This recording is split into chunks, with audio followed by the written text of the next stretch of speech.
What's going on, guys? It's the Bigs Podcast, episode number 122. And today we're going to finish up the week 2 review and get ourselves all ready for week number 3. With me this week from Astoria, Queens, Jay Ferraro. Jay, loving the Knicks hat, number 2 seeding in the NBA playoffs.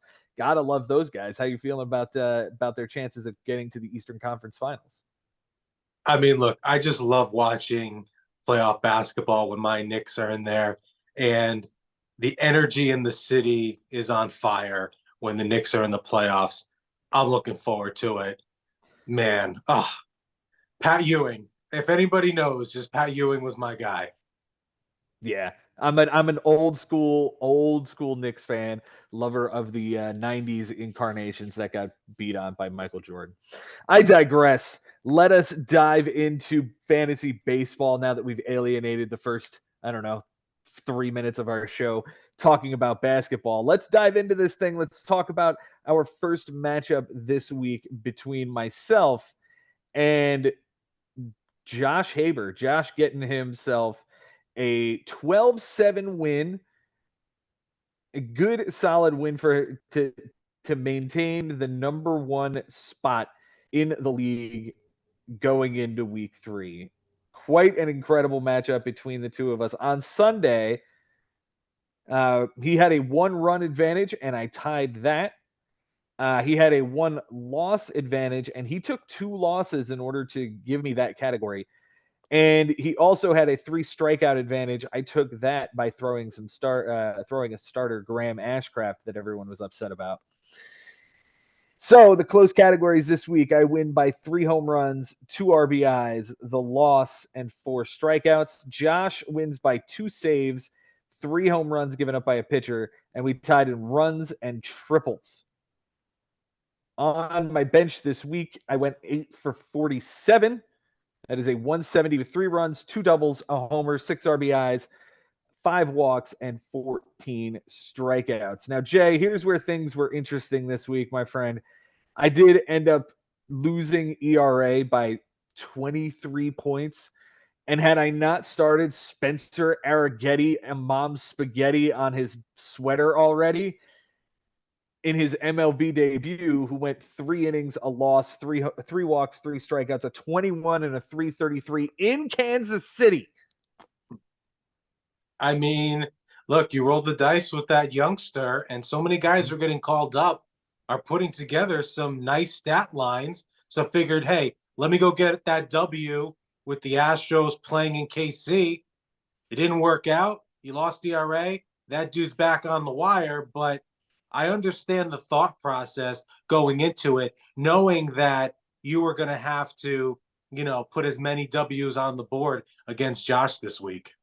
Yeah, Josh is a hell of an opponent. He has been absolutely locked in this season for the first 2 weeks, and it shows here with a big win over me. My moves this week, I added Victor Gonzalez, dropped Kenta Maeda. I added Johan Rojas, dropped Victor Gonzalez the next day. Added Stephen Kolek for 2-inning relief appearance, dropping Brusdar Gratterall. That one hurt. I was really defensive of him being a part of this team, Yeah, and you were. it's a sad state of affairs when all 3 of my starting pitchers are down, and now I got to. I couldn't carry 4, and I couldn't carry him until the end of May. So Taylor Scott gets added for Kolek. Arrighetti for Johan Rojas, Jose Urania for a clean 2-inning relief appearance, Kyle Muller for a 3-inning relief appearance, dropping Urania, Brent Suter for a 2-inning relief appearance, dropping Dylan Lee. I added Joe Boyle for a 5-inning, 1 earned run loss against Washington. Joe Boyle plays for Oakland. Yes, I streamed an Oakland pitcher, and it worked. It worked. Look, Dropping JP Taylor Sears needs Scott. to start getting some consideration moving forward. Mhm. JP Sears has had some really good streaming opportunities as well. He didn't get picked up against the Cardinals yesterday, but you know what? A stream's a stream, my friend. A stream is a stream. You're damn right. And as long as you get a good result, who cares what the name on the back of the jersey is? Graham Ashcraft also was the final move of my week. 5 2/3, a win, 2 walks, 8 strikeouts, a 1.59 and a 1.24, dropped Joe Boyle. I used all 10 ads, but could not seal the W against Josh this week. My team just didn't hit hard enough. 223 and a 298 on base percentage, not going to get it done. My MVP this week, we're going to talk about Edward Julian, who hit 3 home runs and drove in 4 RBIs, 316 and a 350. My least valuable hitter is Bryce Harper, who had an 074 and a 194. And aside from having 4 walks, didn't really do a whole lot for me this week. The Cy Young, I'm going to give to the guy who's no longer on my team, Ronaldo Lopez. 6 innings, a win, 3 walks, 6 strikeouts, nothing earned, and a 1. And the Cy Young is, in fact, Spencer Arrighetti Mom Spaghetti on his sweater already. That's the whole name I'm going with for this guy. Hopefully he doesn't get too much more love this season. Well, that's interesting because your Cy Young against Josh pitched pretty darn well for Frank's team, and you'll get into that next week. But am I correct? Did I hear correctly on the last pod that this Graham Ashcroft was being coveted from the 3 a.m. club and Jason had set his alarm? Now, there's a niche community within the Bigs community called the 3 a.m. club. I'm certainly part of it. You're part of it. Benny is. And I think we get to it all at different times. I know I have this internal clock that just wakes me up in the 3 a.m. hour to make some moves. I know you're working most nights at 3 a.m. I'm sure Ben is just staying up. We have Jason setting an alarm. I think Jimmy has picked people up at 3 a.m. This 3 a.m. club is real, Joe. Oh, yeah, man. It's been that way for a few years now. Every so often you'll see Frank jump in there as well. He works overnight, so he's going to be awake at 3 a.m. trying to make moves when he needs to. There's a ton of there's a good section of guys in this league that are a part of that 3 a.m. club, and sometimes we snipe each other. In this case, I know I got at least 2 people with the Graham Ashcraft ad. So we shall see. We shall see what the next big snipe of one of those club members is, because that's a fun thing to be able to do, to say, "Ha, I beat you to the punch" at the first opportunity of it. For Josh on his bench this week, 5 for 17. That's a 294 batting average. 3 runs, 2 doubles, a triple, which would have won him the category. 2 RBIs and 6 strikeouts. The triple was, in fact, on the 13th. I'll go ahead and share that. On Saturday the 13th, Josh has the triple. And there it is, Jordan Walker with triple on the bench. And get that in however you want, whether it's Yohan Duran or what have you. For his moves this week, we'll get to that. He started off the week by adding Oliver Dunn for Victor Scott. Then added John Gray for Seth Martinez, Brendan Bernardino, and Steven Okert, who got the save, but the ad was after Okert got the save. All of a sudden, this guy's getting saves in Minnesota? What? Right. A lot of weirdo saves this year. We talked about it on last week's pod. There's so many weirdo saves, and this was one of them for Rocco Baldelli's club. And in fact, he got Steven Okert by dropping Austin Hayes, and I got a text message as soon as he hit the wire. Austin Hayes hits the wire. So are you interested in this young man that's now out there in the ether? No, I'm not. It was just interesting to me because this was off the heels of Chris Bryan being dropped as well. Then we saw Jorge Soler, which Josh ended up bringing in, which I thought was a very smart play on Josh's part. But we were just starting to see guys of this quality starting to hit the wire. DJ LeMahieu as well. And I know how much you are a fan of Austin Hayes with his 36 doubles from a year ago. Of course, there's another youngster who's breaking into Hayes' playing time, which I'm sure we're going to get into when we break down my matchup. But no, I just thought it was very interesting. And what did he do? This is what Josh has been doing. You were absolutely right. You talk about a cat being locked in still. Moves on from Hayes, brings in Soler, and then he brings in Michael Busch, which Michael Busch is my Nisman picture car rentals waiver wire grab of the week, because what he did against you, the 3 home runs in a row, and just first and third base eligible.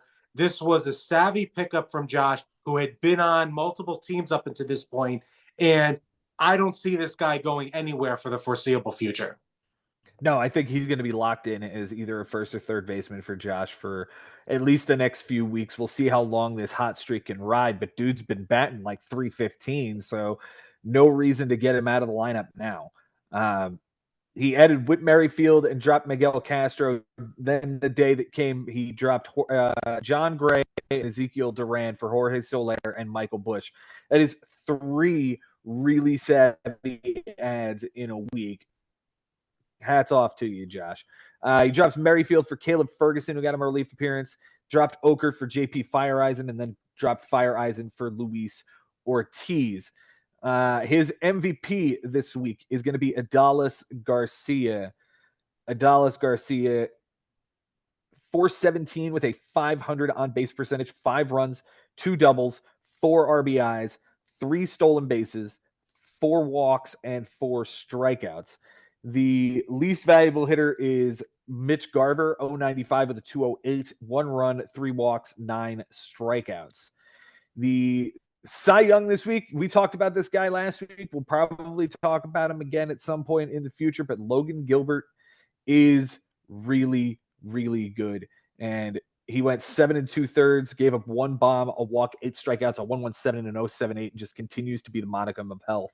He's a fantasy ace, man. He's really proving it this far into this early in a season. Yeah, no doubt. And something else that I'd like to bring up, Bernardino was brought back to Josh's club. That was somebody that Josh had drafted. So just pay attention to what Josh is doing on the wire. Josh is manipulating this wire and using it to his advantage brilliantly so far. I mean, he's in second place going into week 3. And like you said, all these ads, and now Jorge Soler's on his team as well, who had a good week. We talked about Josh's offense after draft day, everything he's been doing, but I'm very impressed by the ads that he made this week against you. Yeah, it was definitely a free agent week for Josh, he is absolutely crushing it early on, and we'll see how well this translates season long. His Cy Young this week goes to Yu Darvish, 3 innings, a 12 ERA, 3 walks, 4 strikeouts, a 233, and now, of course, a trip to the injured list with neck tightness. That sounds like fun. Right, so you have to imagine Burrito's going to get some of those innings, maybe Vasquez, the glut of pitchers that went over from the Yankees in the Soto deal. The other thing that I take away from this matchup is your MVP of the week, because Julian was a guy, you didn't have somebody solidify second base, and you had Keith in the mix for a little while, and you kept saying to me, one of these guys could just take this job and run away with it. With Keith going away right now, are you confident that it's Julian for the foreseeable future? No, because I still have Oswaldo Cabrera, who is certainly plenty capable. Speaking of plenty capable, Harrison Bader just hit a 3-run bomb. Let's go, New York Metropolitans. Let's go. It's now 6-1. Anyway, no, I don't think anybody is solidified at second base on this team. It's either Oswaldo Cabrera or Edward Julian. Both have their warts, both have their upsides.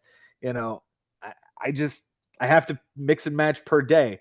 Julian currently is getting it because he's hitting a little bit better than Oswaldo Cabrera, but Cabrera's got plenty of versatility. He's going to stick on this team at least for another week or so. It'll be interesting to see what happens with Cabrera when DJ LeMahieu comes back and they start mixing and matching that guy into the lineup, and maybe Cabrera doesn't get as much playing time, because the fear initially was John Birdie, but now Birdie's on the IL too. So no doubt. But hard-fought battle, 12-7, and you guys, two strong teams. It could have been 12-8. I was watching Manny Machado on Sunday night sit there at third base with 1 out, and they just couldn't get him home to score the 30th run for me. So that was a little disappointing. But Josh, listen, this was a matchup that probably could have been a whole lot worse. It was like 15-4, 14-6. or stuff like that late into the week. And I'm really glad I was able to mitigate it to a 12-7 and be able to, sit in the top 6 for now. We'll see what happens going forward. Jay, let's move on to your matchup this week, man. You took down a big old 16-4 win, a 16-5 win, I should say, over Bryan Lebo this week. How you feeling coming off of that big a win? Well, I'll tell you what, it was a little bittersweet on Monday when Suzuki got hurt for my club. Seeing my name atop of the standings, but then losing such a big part of my club. We've all had to deal with it up until this point. You know, this final score here, 16-5, it was so much closer going into the weekend than this. Bryan and I battled every single day up until the weekend, and all Bryan kept doing was jackpotting on the moves that he made off of free agency. Marsh, Beatty, O'Hearn. He kept getting really good ads off the wire. I was doing all that I could to keep up. And then on the weekend, it just took this left turn for him. So even though this final score is 16-5, Joe, I mean, it was much closer than that. Yeah. Yeah, no, it really was all week. We're looking, 10-8, 11-8, something more like that during the week. But instead, we get this big blowout win for you and then catapult for you into first place. On Sunday, Bryan led by a home run, and looks like you took that. Bryan also led by 2 RBIs. You took that category. You also were able to mitigate strikeouts by having fewer than him. He had a 4 strikeout advantage going into Sunday, and you took that down. It's close categories this week. Lebo won by 14 ticks on the on base percentage. Nothing else was particularly close.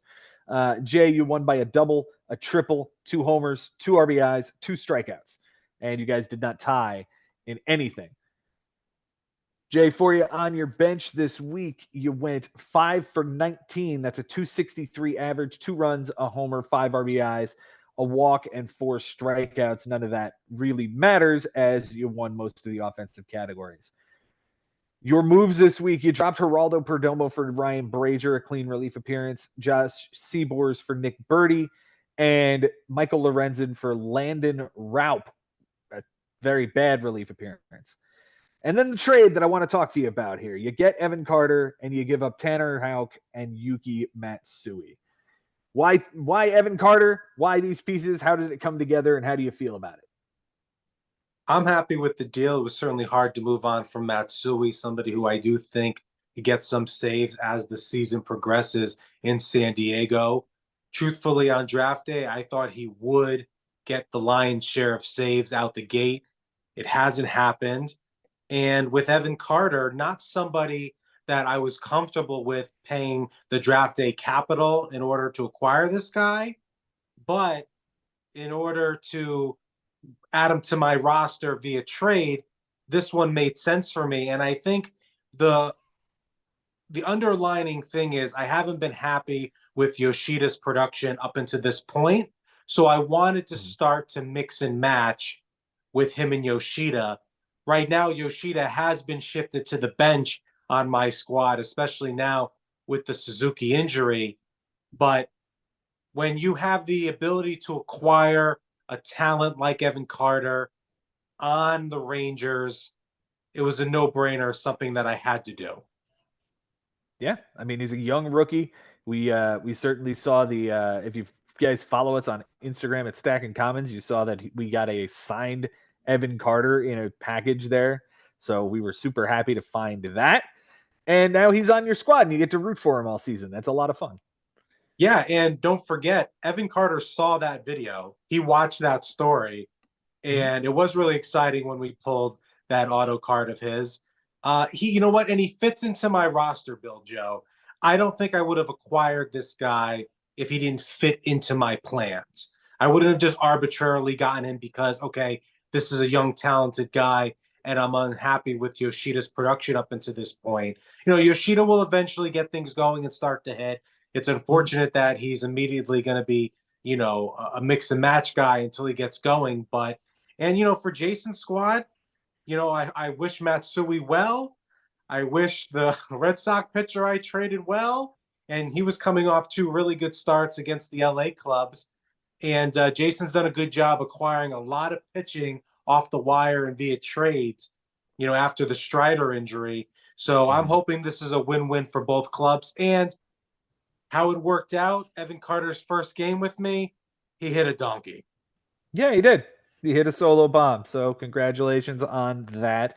Hopefully the kid is going to live up to the expectations that he has because again, we've only seen the playoff run last year and maybe 60 or so at bats. So hopefully this kid works out for you and hopefully Jason gets what he's looking for out of Tanner Houck because that's really the piece that's of value here, a starter that can eat some innings for him. You ended up dropping Landon Raup for Jordan Wicks, 4 innings, a loss, 4 walks, 6 strikeouts, a 9, and a 2.25 in Seattle. You dropped Randall Grichuk for Nick Sandlin. Sandlin for Colton Cowser, 1 for 4, 2 runs. A run, 2 RBIs, a steal, and a walk. This kid's been on fire for you, Jay. I drafted Colton in the 24th round. And once he wasn't going to be a starter on opening day, and at that time I had Jackson Holiday on my bench, I dropped him for Kyle Bradish. And that was a hard thing to do. I wanted Colton Cowser in the mix for me with triple outfield eligibility. He just kept floating around. He had a big day, had a 2 doubles day. And I said to myself, I've got to take this chance more than I need Randall Grichuk on my bench being that guy. And up until this point, it's paid off. I'm just happy that he's back on my squad after I drafted him in the 24th round. And he's been just outstanding. Yeah. Yeah, he's up to 4 homers already this year. It's pretty impressive what this young kid's doing. And the outfield in Baltimore is getting younger, getting better in a hurry. There's more on the way.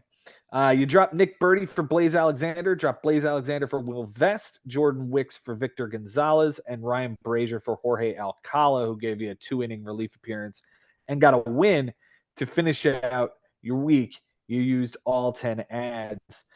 Your key players this week, your MVP, yeah, it is in fact Colton Cowser that we talked about earlier. His full line for this week, 421 with a 500, 6 runs, 2 doubles, 4 homers, 8 RBIs, 2 steals, 3 walks, and 4 strikeouts. The kid's been amazing off of waivers and in the 24th round for you. The least valuable hitter, yeah, you talked about it. Masataka Yoshida hasn't done a whole lot for you. 167 with an RBI. So he's been relegated to the bench for now. Your Cy Young is Ranger Suarez, if I could find him. 6 innings, a win, 2 walks, 8 strikeouts, nothing earned in 0.67. The Cy Young is that Jordan Wicks start earlier, 4 inning loss, a 9 and a 2.25. Jay, how you feeling about that squad? I'm happy with what they're doing. I'm surprised with how many errors my team has been committing. Rizzo's been an errors monster for some reason. With those ads, I'd also like to add that Will Vest got me a W as well. So those 2 ads of Jorge Alcala, who is now down to the minor leagues, and Will Vest, those are my 2 Ws that put me ahead of Bryan.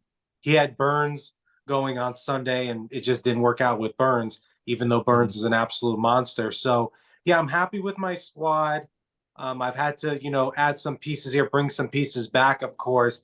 I'd like to see Yoshida do a little bit better, but, you know, uh, there's a lot of Bigs baseball to be played. I'm surprised how gaudy this number is against Bryan because Bryan has a very good squad. Yeah, he did pretty well this week, all things considered. 37 runs scored. That's going to compete with most teams. 10 homers, 30 RBIs, a 279 average. The 5.03 ERA is a bit ugly. So you probably, 13 homers, 30 walks. That speaks to him churning out as many starting pitchers as he does. And we'll get into that here in a moment. On his bench this week, he went 8 for 39. That's a 205 batting average, 4 runs, a double, a homer, 2 RBIs, a steal, 5 walks, 13 strikeouts, and an error The double would have tied the category. The 2 RBIs would have tied the category. The the five walk. Oh, he won that category. Never mind. Moving on to his moves. Like I said, it's a lot of starting pitchers or long relievers. We start with Tyler Beatty for Bowden Francis, Brett Beatty for Gio Urshela, and Brandon Marsh for Chris Bryan. You spoke on it earlier. Beatty had a 3 for 5. Brandon Marsh had a solo home run the day that he picked him up. He added Isaiah Campbell, who was very bad, very, very bad for him both times out. He dropped Drew Smith. He added Ryan O'Hearn for Jorge Soler. That was the 11th round pick that he let go of early this I season. think that was a little bit too early to drop Jorge Soler, especially with all that home run potential. Mm-hmm. It's not my place to say who he should be rocking on his bench versus Jorge Soler.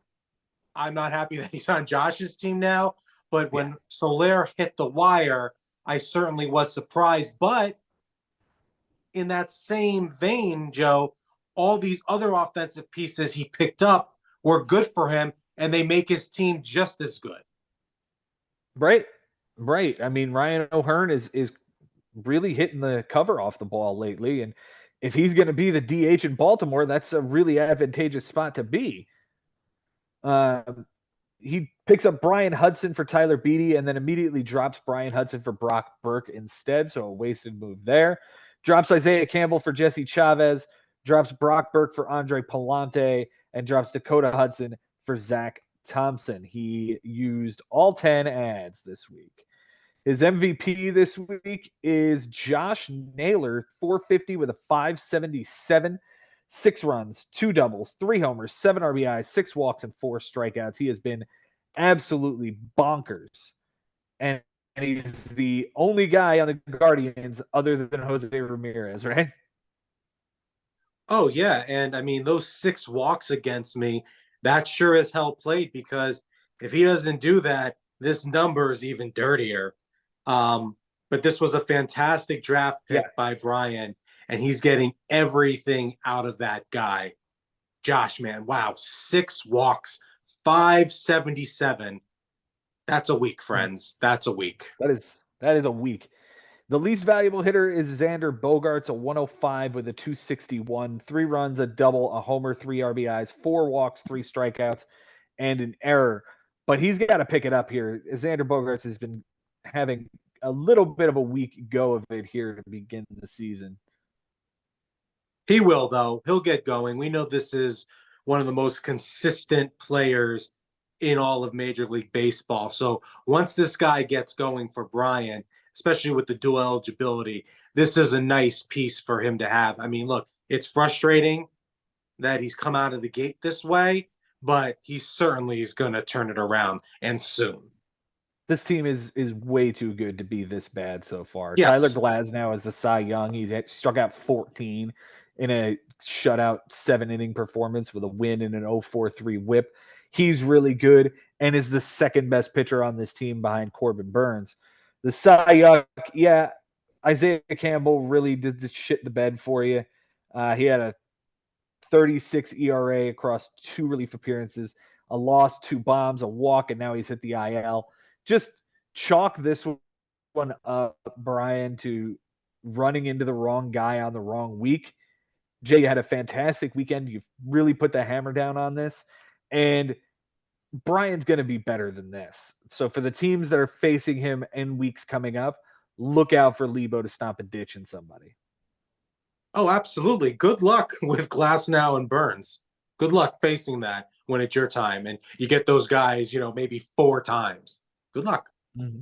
Yeah, good luck. It's going to be one hell of a matchup. I don't know who he has this week. Oh no, he has Mike Sherman this week.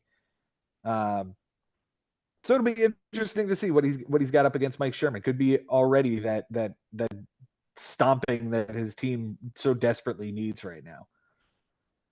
So that's interesting. We had brought up Chris Bryan earlier as being that first guy drop with some name recognition, and he was also the guy that did Soler, but then he's also the guy that's scooping up all these good offensive pieces off the wire. So yeah, it's very interesting, Joseph. Yes, indeed. Indeed. Let's move on to the next matchup. Hi, Frank. Nice to have you tune into the podcast at this point. We are happy to have you here. It is your matchup with Bobby Russo. Let's go ahead and share the screen here and talk about Bobby's 12-9 win over Frank here this week. On Sunday, triples were tied, and Bobby was able to get that triple on Sunday. You gotta love the Sunday triple, man. Gotta love Sunday the Sunday triple, triple. baby. Sunday triple. The pitching side is where most of the changes came from, right? So Frank led by a loss, and he took two of them. So Bobby wins the category. The home runs given up were tied. Frank lost that. And Bobby had a 10-tick whip advantage, and Frank ended up flipping that by throwing some pitchers on Sunday. Close categories this week. Frank wins by 4 runs, 2 doubles, a stolen base, and 2 ticks on the whip. Bobby wins by a triple, a loss, 2 saves, a home run given up by a pitcher, a walk given up by a pitcher, and 2 relief appearances. They did not tie in anything. For Bobby on his bench this week, he goes 15 for 48. That is a 313 batting average with 9 runs. That would have won him the category. 3 doubles, 4 homers, 10 RBIs, a steal, which would have tied the category, 4 walks, and 14 strikeouts. And he still won the week, still out hit Frank for the most part as far as average and on base percentage is concerned, but left a lot of counting stats on his bench. Look, he certainly did. He needed this win against Frank. And, on Sunday, things went his way. It could have been closer. This could have been a tie easily, if not some of these pitching categories going a different way. It's hard to dissect all these bench stats, Joe, for me, because there's a lot of mindsets that I can't factor in to what's going on the day. A particular pitching matchup, or the guy who has the early game is starting. You don't know if the next guy's starting because of a lefty. We could break that down till the cows come home. But yeah, no doubt when you look at Bobby's squad, there was a lot of stuff on the bench, but Bobby's that good of a manager, Joe. Sometimes you're going to leave some stuff on the bench because you need something else. So maybe a few of these things that were left on the bench means he took some other categories. Maybe that's how the triple played on Sunday. I don't know. But any way you dissect it, 2 excellent managers. Bobby gets himself in the win column, and a triple on a Sunday always plays. Yeah, a triple on a Sunday. It is better than a lot of other things you could have happen in life. It is a happy, happy occasion. His moves this week: he drops Luke Raley, picks up Jake Irvin for a 6-inning start, a home run, 2 walks, 5 strikeouts, a 150 and an 050 in Oakland. Drops Joely Rodriguez for Jesse Winker, who goes 4 for 4 with a run, a double, a homer, and an RBI. Okay. He picks up Jake Irvin, he drops Jake Irvin, drops Vaughn Grissom and Kyle Stowers, picks up Alex Wood, 4 1/3, a homer, 4 walks, 4 strikeouts. It wasn't great against Washington. Tyler Fitzgerald, who I don't even know where he plays, 2 for 4 with a double, a triple, and an RBI. That triple, enormous, because that is, in fact, the Sunday triple that plays and wins Bobby this category. Bobby, you dirty dog. You dirty dog. And dropping a household name in Vaughn Grissom to boot. But that got you a stat, my friend. It did. It sure did. He finishes it out with Alex Wood picking up Michael Grove. His MVP this week, we're going to talk about Stephen Kwan real quick, who won him this week. Stephen Kwan had a crazy week, 400 and 423, 5 runs, a homer, 2 RBIs, a walk, and 3 strikeouts. That doesn't sound like a blow your mind line, but everybody else just sort of contributed at a normal rate. So you got a really nice, even playing of everyone who hit, right? He had 1, 2, 3, 4, 5, 6, 7, 8, 9 different guys who hit a home run this week. He had 10 homers. Joe, there's fantasy baseball players and then there's big fantasy baseball players. When I tell you Stephen Kwan is the best fantasy player on his team, it's the truth. Like offensively speaking, he's the best player for the way we play. It's a fact. And I almost am saying it in a melancholy way because I'm upset he's not on my team. He's a really, really good player. I know Frank is upset he couldn't have him either because the guy is just a steady Eddie. Bat to ball skills are way above average and they're incredible. The least valuable hitter this week is Bo Naylor, who didn't get a hit, 2 walks, a strikeout, had a 500 on base percentage. The Cy Young is Logan Webb, who might be the most underrated pitcher in Major League Baseball right now. 7 innings, a win, a walk, 4 strikeouts, a 1.29 and a 1. And the Cy Young is Reese Olson, who was just terrible this week. 4 1/3, a loss, 12.46, a 2.77, 3 walks, and 3 strikeouts. Now that's interesting to me, Joe, because you have to imagine Reese hears the Matt Manning footsteps in AAA. He's already been up for 2 different starts. You know, Reese and Casey Mize got the job over Matt Manning, which I was surprised. But at any given moment, it's going to be swapped out. And Matt Manning, who I believe is in Jason's NA spot right now, will be taking Reese's spot if he can't put some things together here. You got to do better than that. Yeah. No, you got to have better outings than that if you want to stick around in the major leagues. There's not just Matt Manning. There's this whole slew of young guys in the Tigers system that are looking and hungry to get to that major league level. They are on the come, and I like them this year. Yeah, they're all on my watch list. Don't you forget yeah. it. Don't you forget. You know it. Our watch list is probably identical. I'd like to take a picture of it at any given time and at the end of the year compare notes because I'm pretty sure we got the same, rookie ball Cape Cod League guys on our watch list. Oh yeah, no doubt, no doubt. I'm totally watching the Cape Cod League. Gotta love that. Gotta love the Cape Cod League. Yeah. All right. For Frank on his bench this week, 9 for 23. That's a 391 batting average with 4 runs, 2 doubles, 7 RBIs, a steal, 4 walks, and an error. None of that plays. None of that plays. He won most of those categories, did not get enough walks, and lost errors. So none of it plays. His moves this week, surprisingly enough, he didn't have he did have the trade. He had the Ian Hamilton and Kevin Biggio for Jose Barrios. Barrios went 6 2/3, a win, a walk, 6 strikeouts, nothing earned against Seattle. What do you think of that trade, Jay? Whose side do you like there? Barrios for Kevin Biggio and Ian Hamilton. I like the trade more for Frank's team. I like what Jose Barrios can give him every fifth day, possibly twice in a week against some club. I like that deal a lot. I understand why Jason wanted Ian Hamilton a stone's throw away from being the closer on the Yankees. I mean, who am I to say that's a bad addition when I'm somebody who traded away Matsui and then traded for Presley at one point this year? But right now, if I had to say I would want Barrios on my roster versus Biggio and Hamilton, it would be Barrios for me by a mile. Okay. I tend to agree, but maybe not by a mile, but I tend to agree that like getting Barrios is the better side of this deal. But if Ian Hamilton turns into the closer of the Yankees at any point this season, or even puts up 5 to 10 saves, it's worth it. It's worth it. Yeah, no doubt. Same thing he did with Matsui in the Evan Carter deal with me. No doubt. Yeah. He drops Adam Duvall for Alan Winans, 5 innings, a loss, a homer, 2 walks, a strikeout, a 10-20, and a 2 whip against the Mets. Good. That guy sucks.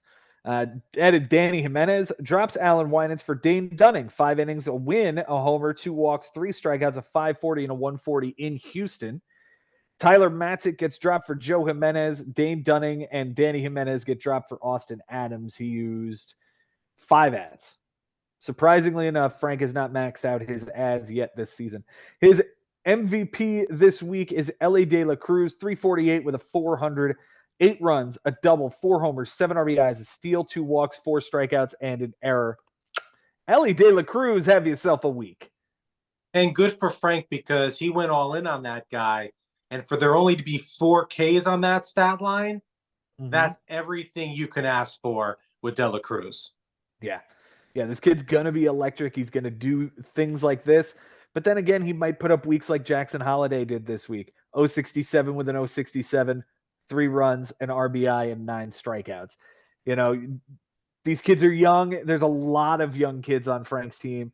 I don't know that he will have the patience to see it through with all of them, but we'll see. We'll see. Well, it's interesting that I'm the one talking about this because I was the one that drafted Jackson Holliday and then traded him to Frank. But Joe, if the plan all along was to bring him up within 2 weeks, what were they doing? Why did they send him to Norfolk? It was a mistake. Why? Because we wanted to get Tony Kemp in the mix to just prove a point, maybe to learn some second base against lefties. You know, we celebrate what Elias has done since going over there with the Orioles, all these young players being brought up, and it's wonderful. I'm enjoying watching it even as a Yankees fan. I have a lot of these youngsters on my team. But Joe, again, if Jackson Holliday, if you were going to bring him up as quickly as this, why didn't he just break camp? Service time manipulation, man. They get a 5th year out of this just because they waited these 2 weeks to get him onto the field. Nice McNeil double. Very nice, Jeff McNeil. All right. For Frank, his Cy Young this week, we talked about Jose Barrios. Thanks for blowing off my question because you were watching the Mets game. No, I'm calling you out on that. I mean, you gave me the response, but geez, man. No, you know what? I'm jumping you here. Let me tell you something. You and I were at this Yankees-Marlins game for the Eclipse. And before the game, you and I were at the judges' chambers, and we did a video for Stacking Commons. And we said, start Nestor Cortez and basically bench Luzardo. You don't need Luzardo in Yankee Stadium on a Monday. Frank did it on his own because we hadn't posted the video yet. It was a smart play by Frank. I didn't think Luzardo was going to be this bad.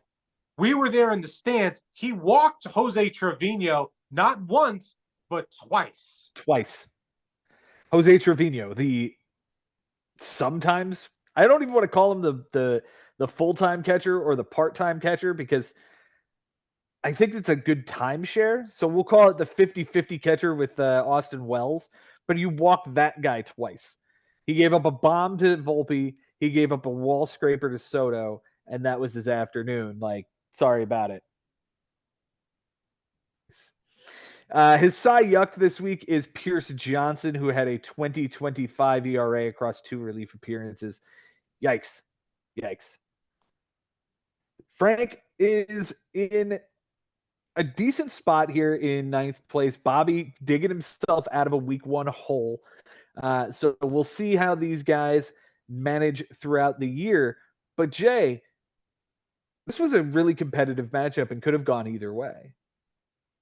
Yeah, no doubt about it. And I'm not surprised. These are 2 fantastic managers with really deep clubs. And Frank keeps acquiring pitching to bolster what he already has going on. And the Elly De La Cruz draft choice is just a jackpot so far for him. It certainly was this week.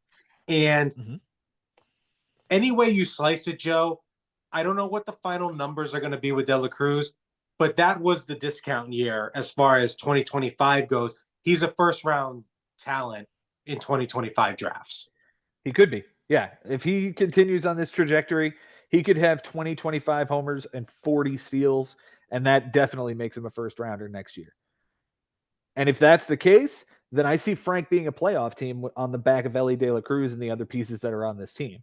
But we'll see if Elly is able to live up to those expectations, if Frank is able to be patient enough with the pieces that he already has, and we'll see what happens. We'll see what happens because there's a whole lot of baseball left. Right, and Jackson Merrill has to continue his success, and Jackson Holliday has to get going. No doubt about it. Yeah, both the Jacksons got to work out. There's a lot of pieces. There's a lot of moving parts on Frank's team, but I think he's going to be just fine. I think he's going to push hard. The question of whether or not he's going to be patient enough with these young kids, and whether they live up to expectation. That's the playoff question for him this year. Final matchup this week, we're going to talk about Henry Collins taking down a 12-7 win over Adam Lowenstein. We have ourselves 12-7 Henry over Adam. On Sunday, Adam had a 1-error lead. He took an error and tied the category. He had a 2 strikeout advantage, and Henry took that. And Henry had the relief appearance advantage, and Adam flipped that. So the close categories this week, Henry wins by 2 triples, 2 wins, 2 losses, and a save. Adam wins by a walk and a relief appearance, and they tied in stolen bases and errors. For Henry on his bench this week, he goes 6 for 40. That is a 150 batting average. That is a really great week on your bench. 3 runs, a double, 2 RBIs, 3 steals, 2 walks, 15 strikeouts, and an error. The 3 steals hurts, though, because he did only tie that category. That one hurts. His moves this week, only 2 of them. He added Wade Miley for a bad appearance in Cincinnati, and added Luis Garcia, the second baseman from Washington, for Max Kepler and Brent Rooker. That's it. Only 2 moves all week. Go get it, Henry. His MVP this week, again, it's Bobby Witt. He might be the best player in baseball so far this season. 308 with a 357, 10 runs, a double, 2 triples, 2 homers, 6 RBIs, a steal, 2 walks, and 5 strikeouts. How much do you love Bobby Witt this year? You know how much I love Bobby Witt. He was, once you heard me talking about Bobby Witt in the offseason, that's when you knew I was coming back to the bigs, how I was just praising Bobby Witt. And for some reason, 1 through 11, and I understand the guys that couldn't do it, let him fall to 11 to Henry. And he's doing everything we all expected Bobby Witt Jr. to do. You're right. He's one of the best players in baseball. He's so exciting to watch. And I'm playing him this week, but from afar, I admire him. So whatever he does, it's a little wink and a nod. Yeah, I mean, this is going to be every single week, unless Pete Alonso has Pete Alonso had a pretty darn good week too. When I look at these statistics, 4 home runs, 7 RBIs, 429 batting average, more walks than Ks. Okay, Polar Bear. Okay. Yeah, he was the NL Player of the Week this week, and he doesn't make it as the MVP of this team because, again, 2 triples certainly speaks very loudly to how much Bobby could take down this win. Or I'm sorry, Henry could take down this win. Like he single-handedly won the triples category, the runs category. He took a quarter of the runs by himself. He chipped into the stolen bases. He chipped in on the homers and the RBIs. Like, this dude was amazing. I'm sure he destroyed that spaghetti guy that you picked up. Oh, of course he did. Of course he did. He beat the hell out of Mom Spaghetti. The least valuable hitter this week is Jared Kelenic, 100 with a 182, a run, a walk, and 7 strikeouts. The Cy Young is Zach Gallen, 11 innings, a win, 2 walks, 17 strikeouts, a 245, and a 127. 2 starts there, really nice from Zach Gallen, and it's going to be his ace for the season. Zach Eflin is, in fact, the Cy Young, and it wasn't even that bad. It was a 5-inning loss with a homer, 5 strikeouts, a 9, and a 180. Like, it was just a really, really good pitching week from Henry, who threw to a 242 with a 110 whip. Yeah, it's going to be hard to find guys who pitch poorly when that's your ERA. Right, and look how close everything was. 2 wins, 2 losses, 1 save, 2 home runs, a couple Ks, 1 relief appearance. I mean, this was a battle. Absolutely.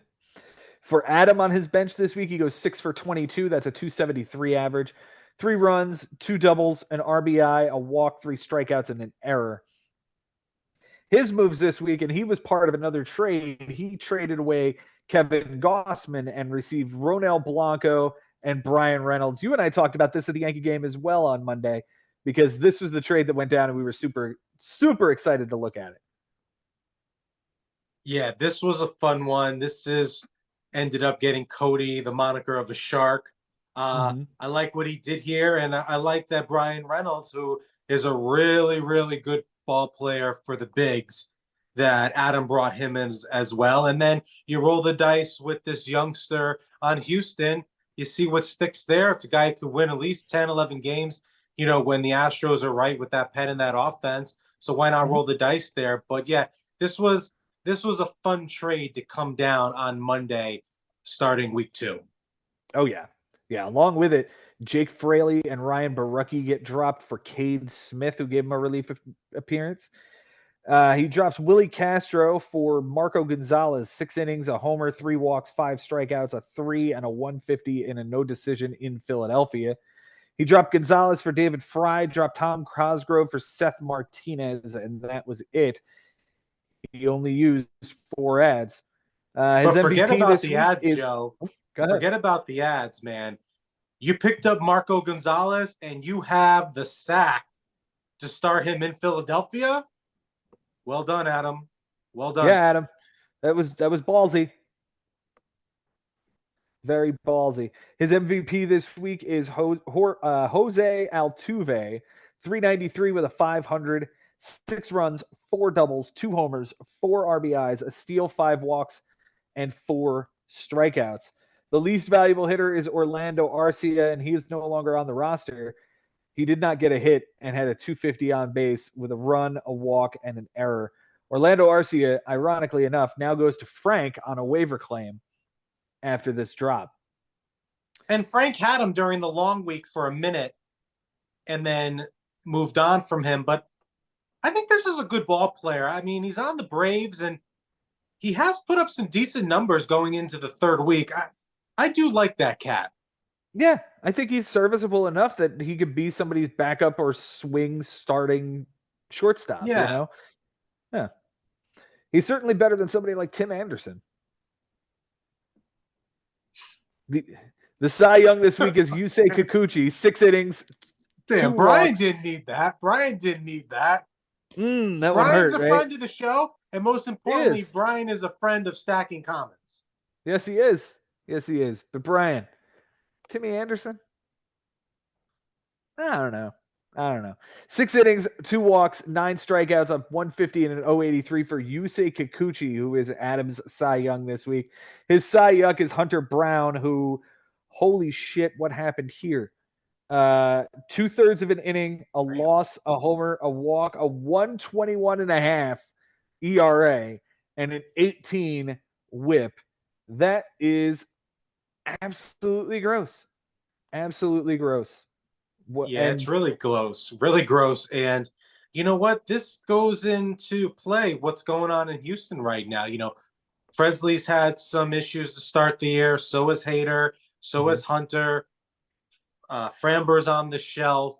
It wasn't the start of the campaign that any of us were expecting for the Houston Astros. And Brown was going into draft day. I believe he was falling into the 3rd tier. I didn't believe him to be a 3rd tier guy, but it felt like that's the draft day capital you had to use to acquire that guy, going with Gavin Williams and other names like that. So Hunter Brown, we all should expect will turn it around.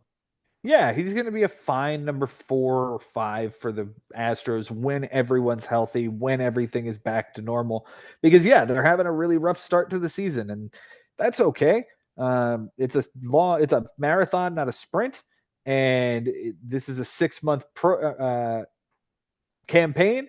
So the first 2 weeks, who says they can't be terrible and yet have a good season nonetheless? Jay, it's time to talk about your managers of the week, my friend. Who is your number 3 manager of the week?